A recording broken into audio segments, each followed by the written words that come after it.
Umabot na po sa halos 1.5 milyon ang mga pasaherong dumaan sa PITX mula noong December 20. Dagsa na rin ang mga pasahero sa iba pang bus terminal. Saksi, si JP Soriano. Uuwing Samar si Joy para roon salubungin ang bagong taon. Bitbit niya ang 3 lata ng biskwit na pasalubong sa mga anak at magulang.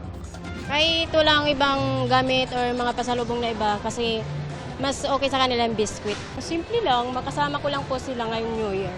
Umaabot sa 200,000 pasahero ang dumating dito sa PITX sa huling Biyernes ng taon. Ganito na raw halos ang bilang ng mga pasahero kada araw nitong Kapaskuhan.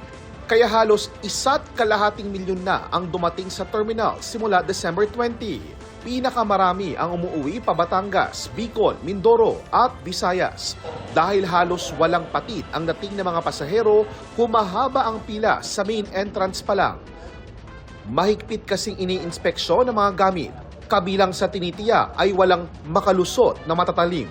Bawal din ang mga nagliliyab gaya ng mga paputok at pailaw kahit pa yung mga legal. Bukod yan, yung mga masasalang bagay na may masangsang na amoy, please huwag nyo na pundalin.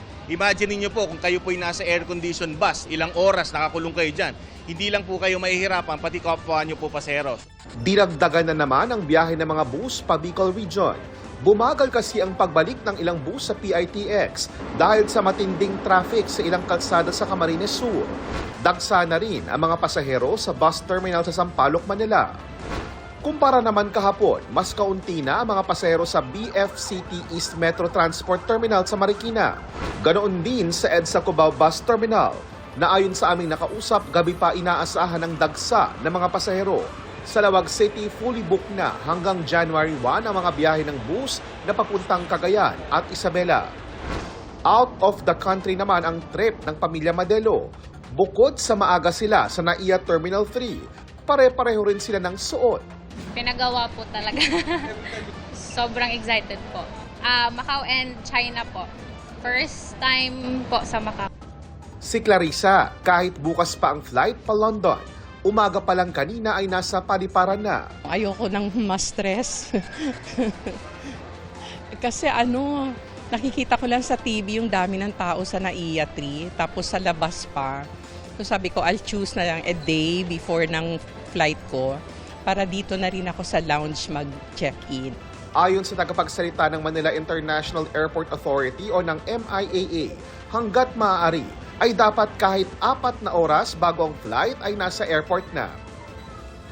Makatutulong din kung naasikaso na online ang e-travel at travel tax. Less touch points po for pre-departure. Mas smoother po kasi yung daloy ng pagkakay. Hindi po tayong umiikot kung saan sa airport para mag-arrange ng inyong kailangan bayaran pa po. Para sa GMA Integrated News, ako po si JP Soriano, ang inyong saksi. Mga kapuso, maging una sa saksi. Mag-subscribe sa GMA Integrated News sa YouTube para sa iba't ibang balita.